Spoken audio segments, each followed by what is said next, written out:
medo, pois estou com medo. E pra que ter medo, se o homem é Pedro? Quem é o homem? O homem é Pedro. Quem é o homem?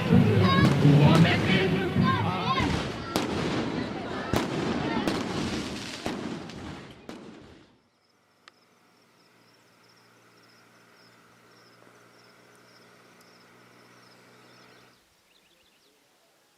Eu vi a luz pela primeira vez no engenho Capinhaçu, município de Alagoa Nova. Era 1º de maio de 1914, ano de turbulências no mundo, início da Primeira Guerra Mundial. Nasci após uma madrugada fria e típica de inverno no Brejo Paraibano. Meus pais, Inácio Evaristo da Costa Gundim e Eulina Moreno Gundim, batizaram-me Pedro Moreno Gundim. Fiz meu curso primário entre Alagoa Nova e Areia. As dificuldades advindas da grave crise que se abateu sobre a agroindústria canavieira daquela época obrigaram meu pai a hipotecar o próprio engenho e a se desfazer em pouco tempo deste, que era o seu único e maior patrimônio para o pagamento de um empréstimo. Amigos influentes vieram em socorro de meu honrado pai, sendo ele nomeado coletor federal em Areia. Nesse meio tempo, mesmo com limitações financeiras, enviaram-me para estudar na capital. No Liceu Paraibano obtive uma sólida formação, inclusive porque me propiciou a descoberta de que o direito era mesmo minha vocação primeira. Mas como estudar no Recife, se as condições financeiras da família não permitiam?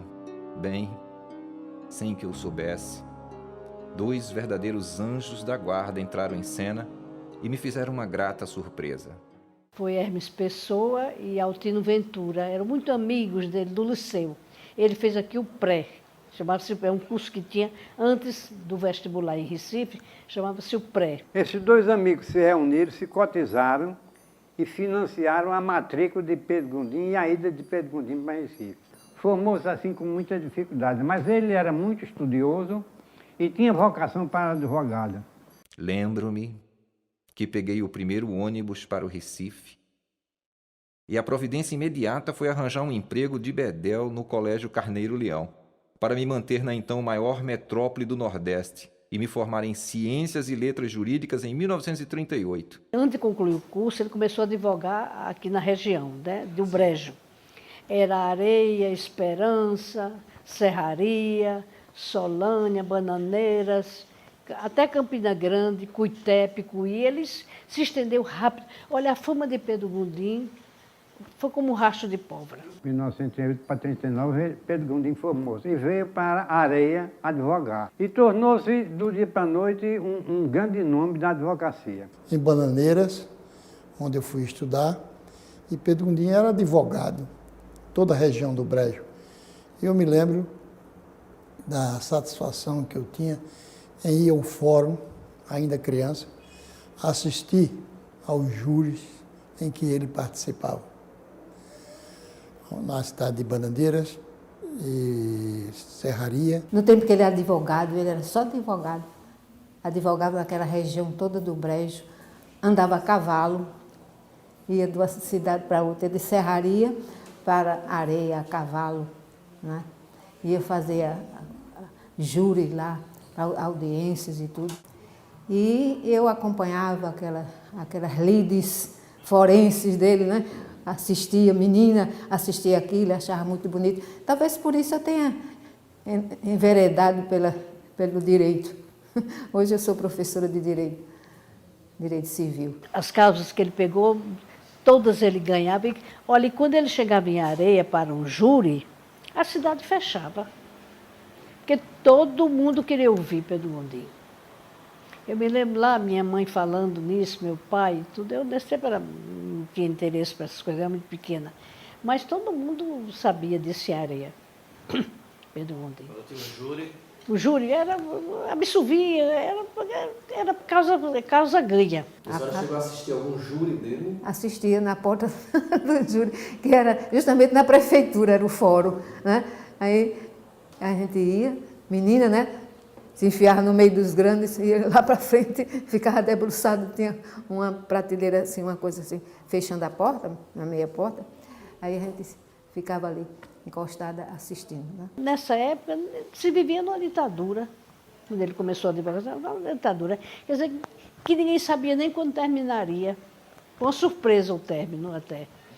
E ele, quer dizer, que não havia interesse político, não. Era só fazer aquilo que ele gostava e que ele tinha inclinação e que era a sua autêntica vocação, era advogar.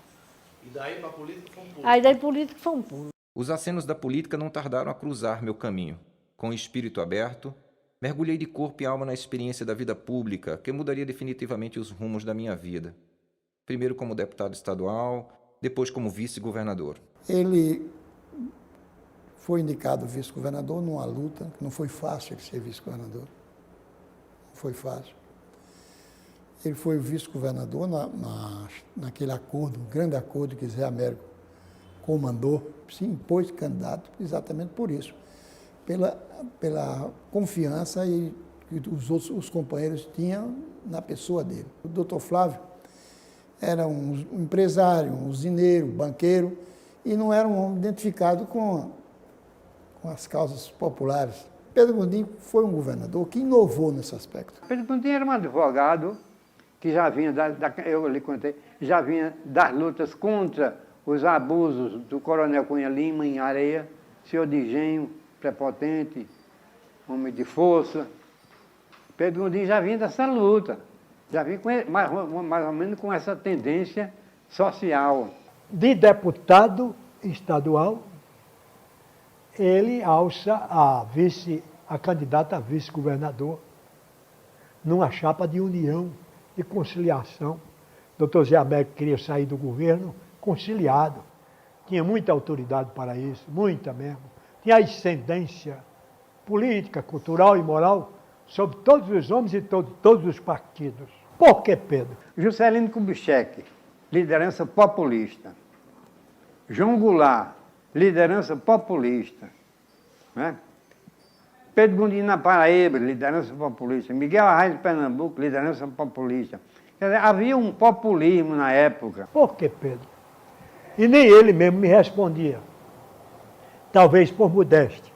Mas, na verdade, é que uma coisa se sobrepunha na personalidade de Pedro.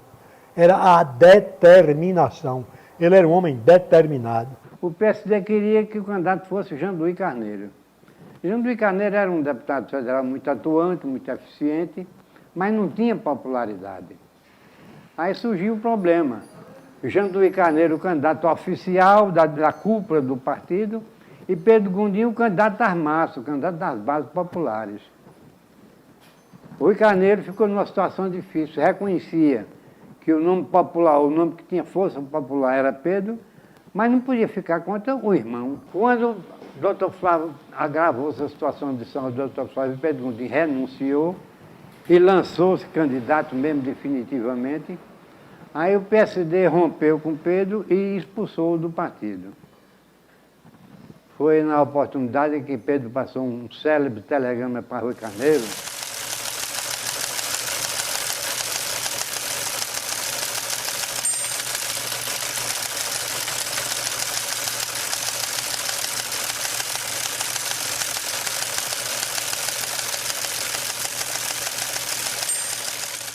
Então aparece um rebelde, determinado, simpático, bonito, fazendo frisson com as mulheres dava aquela... Quando via Pedro, né, bonitão, diferente de Janduí, que era meio feio, meio troncho, uma grande figura, mas não tinha a beleza do Pedro. Beleza influi, né? Está com medo? Não, estou com Pedro. Está com medo? Não, estou com Pedro. É uma coisa boba, mas escolou. Você aí, minha velhinha, tá com medo? Ô, Câmbio, eu sou velho assim, mas não sou uma penada não, meu filho. Eu tô é com o doutor Pedro. Boa! E você aí, meu velho, com essa cara amada, você tá com medo? Eu tô é vivo! Não sou assombração, eu tô é com o doutor Pedro. Então era todo mundo, rapaz. Menino, mocinha, idosos, todo mundo. Tá com medo? Não, estou com Pedro. Tá com medo? Não, estou com Pedro. Viu? Aí isso colou.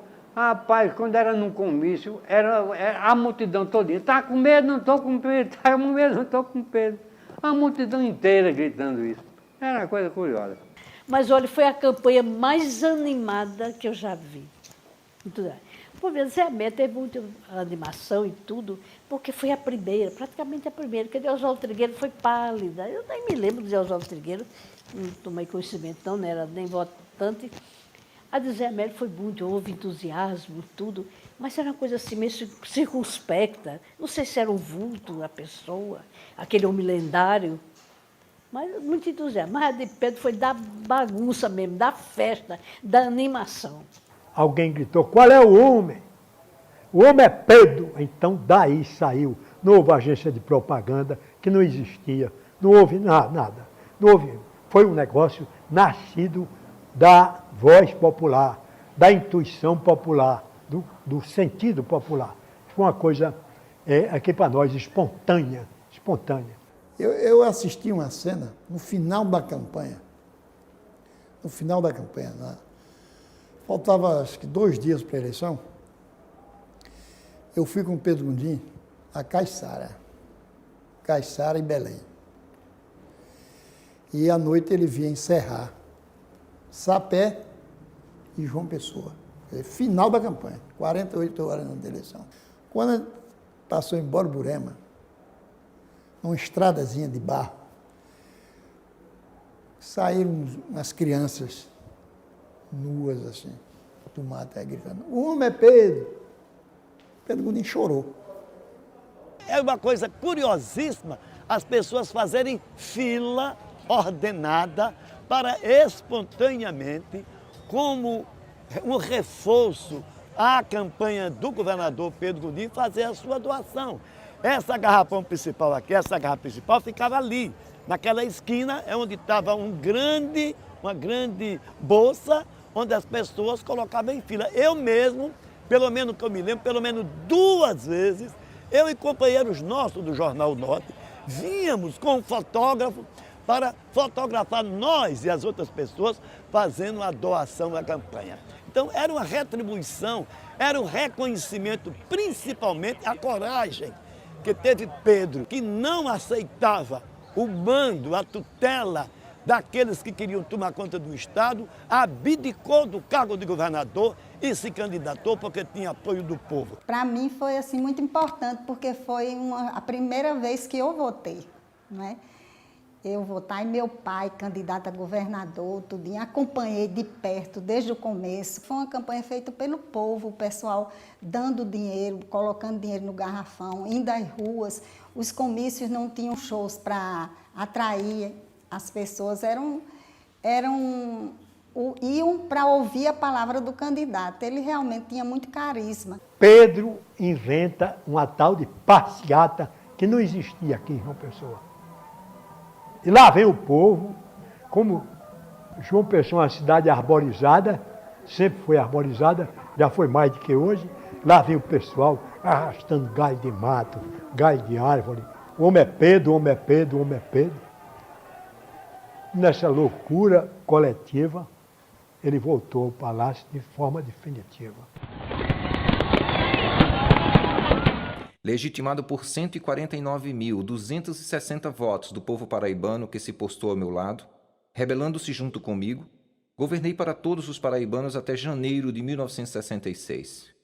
Suspeito seria eu de propagar em minha própria voz o que fiz, mas a história ninguém ousará negar. Pedro criou os distritos industriais, criou os órgãos para a coordenação da política de desenvolvimento, criou um fundo, fortaleceu o Banco do Estado, difundiu as agências do Banco do Estado para outras cidades do interior. Ele estimulou a cultura na sua versão nova, viu?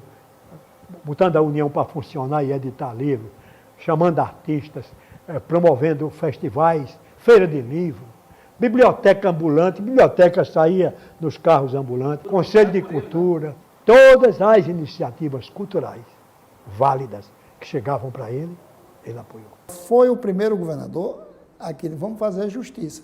Foi o primeiro governador da Paraíba a tratar do planejamento do Estado.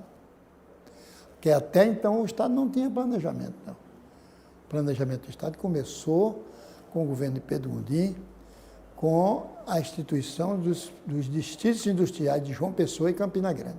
Pedro Gondim modernizou. Pedro Gondim abriu o palácio. A gente vivia naquela época o quê? o auge da democracia de Juscelino Kubitschek. Criou o Distrito Industrial, que foi, na verdade, um incentivo grande para alavancar a Paraíba, o progresso da Paraíba. Quer dizer, para mim ele foi o início do modernismo da Paraíba, surgiu pela inteligência e pelas mãos de Pedro Moreno Gondim. Pedro Gondim, ao meu ver, foi o melhor governador para os funcionários da Paraíba desde a década de 50. Eu nunca vi um governador ser melhor para o funcionário do que ele, nunca vi. Tivemos alguns governadores bons que deram bons aumentos, mas Pedro deu mais aumentos e deu mais vezes e aumentos maiores. João Pedro Teixeira, essa figura emblemática, João Pedro Teixeira, saiu do palácio, onde teve uma série de pretensões atendidas pelo governador. Quando chegou, saltou do ônibus lá nas Antas, mataram ele. Mas ele veio ao palácio, eu me lembro disso aí. Pedro Gondim atendia João Pedro, atendia os líderes da Liga Sindical, porque ele achava que era um direito de associação. Pouca gente sabe disso. Eu sei porque eu estava no palácio. O governo do Dr. Pedro Gondim foi uma festa de cultura na Paraíba, abrangendo cinema, literatura, todas as artes possíveis. Você há de convir que foi no governo dele que surgiu a Paraíba cinematográfica. A Paraíba cinematográfica. Essa coisa que surgiu. Por que na Paraíba? Por que na Paraíba? Então houve um clima. O governo dele permitiu que esse clima aqui para nós medrasse, entendeu? Surgisse.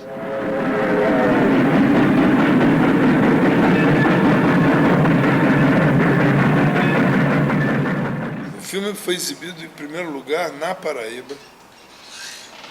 Eu fui lançar o filme lá. O dinheiro que Pedro Gondim nos deu foi suficiente para pagar o filme, porque o filme foi muito barato. E o filme fez um grande sucesso.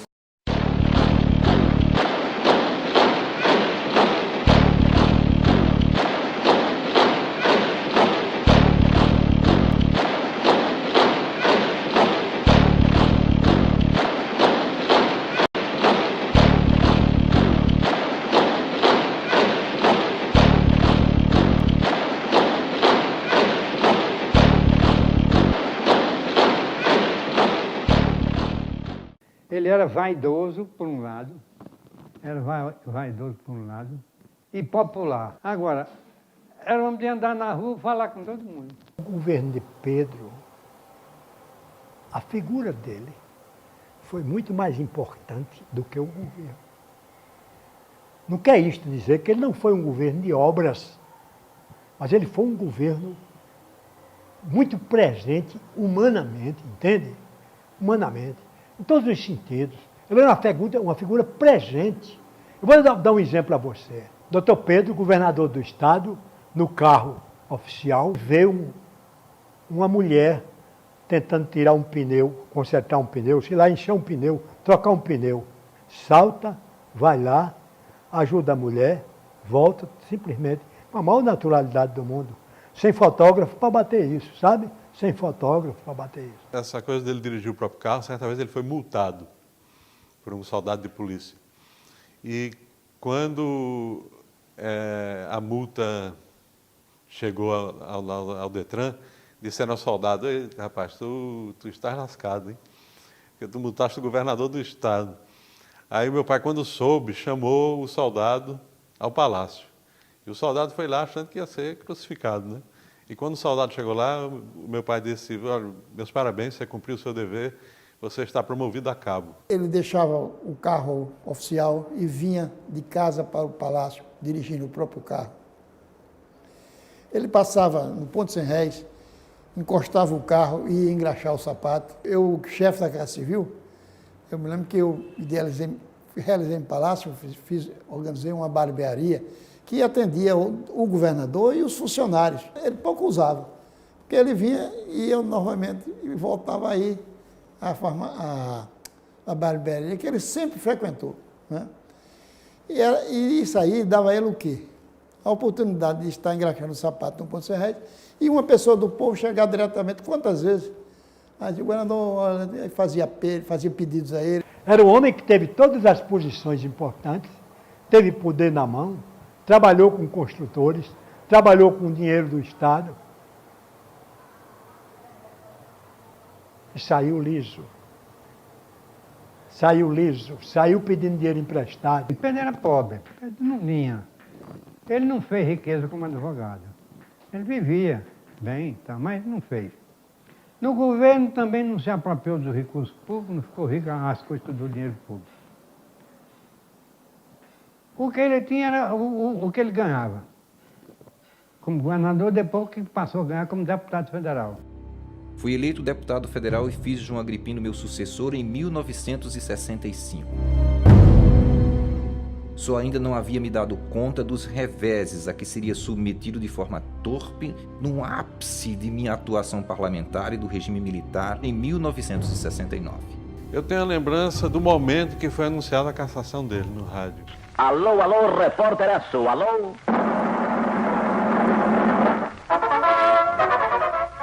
Após ter ouvido os membros do Conselho de Segurança Nacional, resolveu baixar um ato institucional que tem como finalidade fundamental preservar a Revolução de Março de 1964, a fim de que possamos...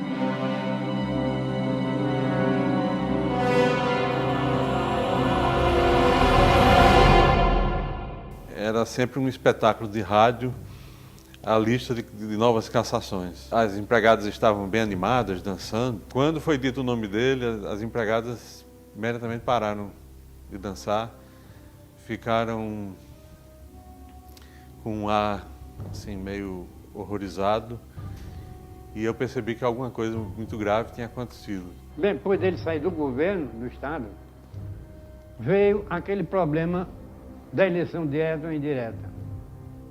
Ele defendeu a eleição direta. Veio o problema daquela cassação de Márcio Moreira Alves.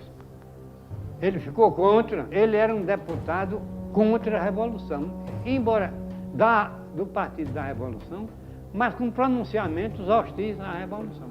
Temia que ele pensasse em voltar. Como aconteceu com o Juscelino, né? Pode aqui Pedro Gondim tomar gosto e ser o candidato. Ele pagou pela possibilidade dele voltar. Em 63, João Goulart fez um comício aqui na Lagoa. Dizem que o general Costa e Silva estava no meio dos camponeses, vestido com roupa de camponês, disfarçado, já inspecionando o que estava acontecendo no Nordeste. Então Pedro Gondim ficou, desde essa época, ficou marcado pelos militares mais conservadores. Costa e Silva, que já tinha raiva de Pedro Gondim, dizem até que ele teve uma expressão, quando falaram em caçar Pedro Gondim, aí ele disse, esse aí deixa comigo, esse é meu. Pedro Gondim apoiou a Revolução, mas a Revolução nunca quis saber de Pedro Gondim, não. Aqui Costa e Silva disse que não gostava de Pedro Gondim. Não disse. Eu continuo acreditando que foi isso. Agora, esse negócio do Moreira Alves, isso incomodou muito as autoridades militares, incomodou muito. Ele costumava dizer que um dos motivos da cassação dele foi a interferência do general Jaime Portela, que era, não sei se chefe do gabinete militar ou chefe da Casa Civil. Ele tinha um cargo muito próximo ao presidente Costa e Silva. Jaime Portela tinha assistido a um discurso do meu pai na Lagoa, em que o Jaime ficou com a imagem, esse homem é um comunista. Ele está defendendo as ligas camponesas e tal. Ele é um comunista e, na hora de elaborar as listas de cassação, o Jaime Portela teria dito, olha, tem que entrar o Pedro Gondim, porque ele é um comunista disfarçado, ele foi adepto das ligas camponesas. Muita gente acusa João Agripino pela cassação dele. Outros acusam Hernani Sátiro. Mas a verdade é que não houve apenas a cassação dele, houve a cassação de quase todos os políticos ligados a ele. Foi um processo de dizimação do chamado gondinismo. Quando ele foi cassado, voltou para Paraíba, ele passou a ser ajudado na feira pelos amigos. Tinha amigo que dava o dinheiro da feira, porque senão ele não fazia a feira. O que houve de problema na escola foi o fato de que, normalmente, as mensalidades minha e do meu irmão, Fábio, geralmente estavam atrasadas, por causa das dificuldades financeiras. E o diretor do Pio XII, o padre Marcos, fazia uma cobrança que hoje seria considerada vexatória e daria, inclusive, um processo por danos morais. Ele entrava na sala, e quando ele entrava na sala com um papel na mão, as crianças já gritavam: "Ei, os checheiros, a lista dos checheiros". E nessa lista dos checheiros, eu sempre estava, ou quase sempre. Recebi o ato da minha cassação com a maior surpresa e com forte indignação. Condenado, porém, ao ostracismo político, voltei-me ao bem mais precioso que tive em minha vida: a minha adorável família. Eu era, sobretudo, o filho do amigo. Nunca existiu, em tempo algum, esse é o desafio, que exista uma amizade tão grande. A minha amizade como filho e como amigo são paralelas. Então meu pai era meu confidente e a recíproca era verdadeira. Era uma pessoa determinada, quando era adversário, mas que sempre respeitava o seu adversário. Não atingia com violência, nem com agressões, com palavras, a vida do cidadão. Muito pelo contrário, ele foi muito atingido, mas ele não usava desse expediente. Então, ele sempre encarava com muita naturalidade, respeitava o adversário e ia lutar com ele, claro, nas urnas, né? Que é a melhor forma de você expressar a sua convicção, a sua vontade e a expressão do povo.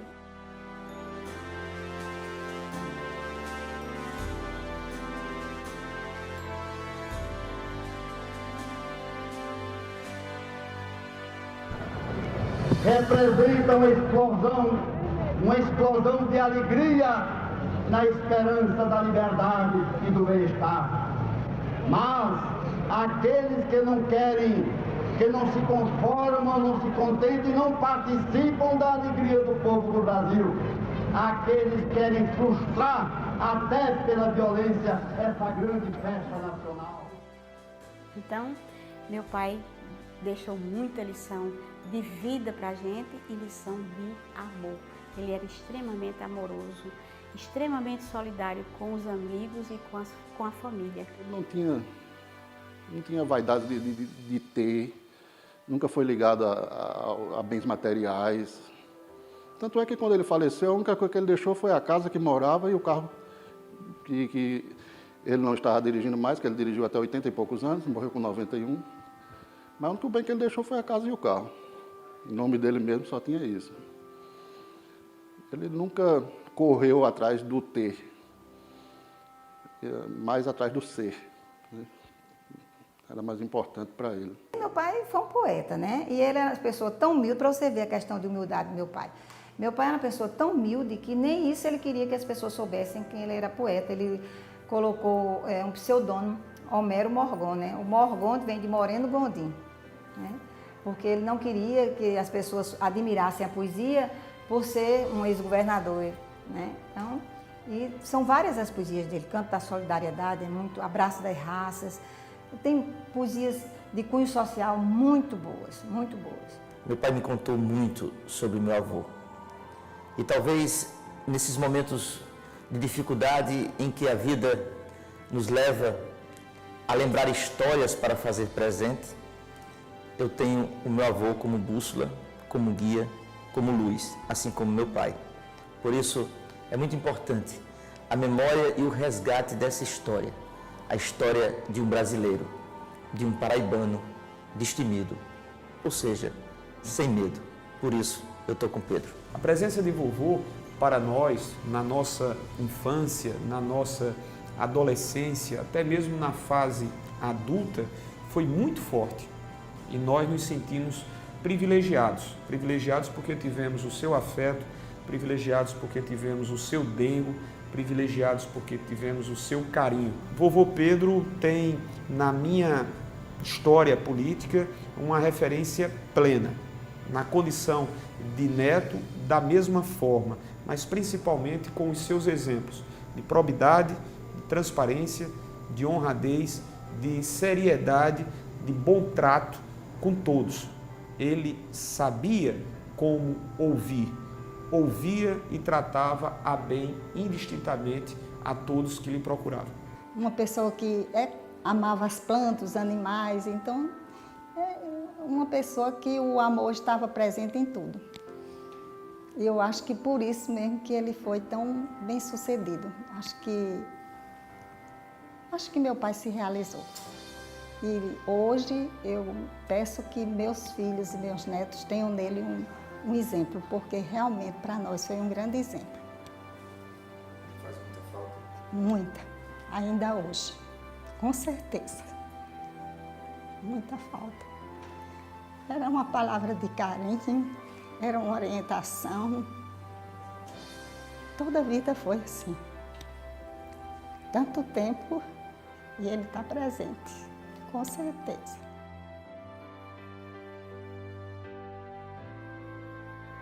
Acho que a vida é uma sequência que só se interrompe com a morte.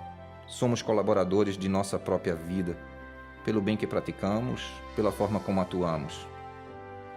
Fiz da política uma missão de boa vontade, de bom trabalho, de perseguição de bons resultados, de harmonia social no Estado. E se não fiz mais, foi porque as circunstâncias da época, nomeadamente financeiras, não me permitiram fazer mais.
conhece medo. Quem está com Pedro está com medo. Não, estou com Pedro.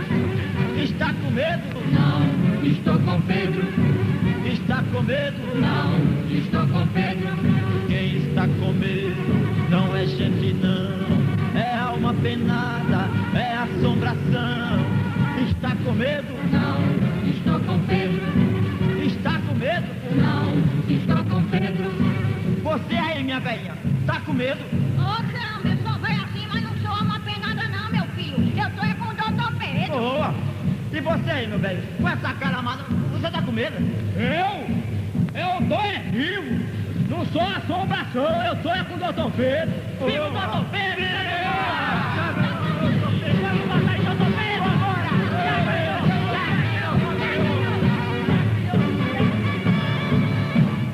Não estou com medo, pois estou com Pedro. E pra que ter medo, se o homem é Pedro?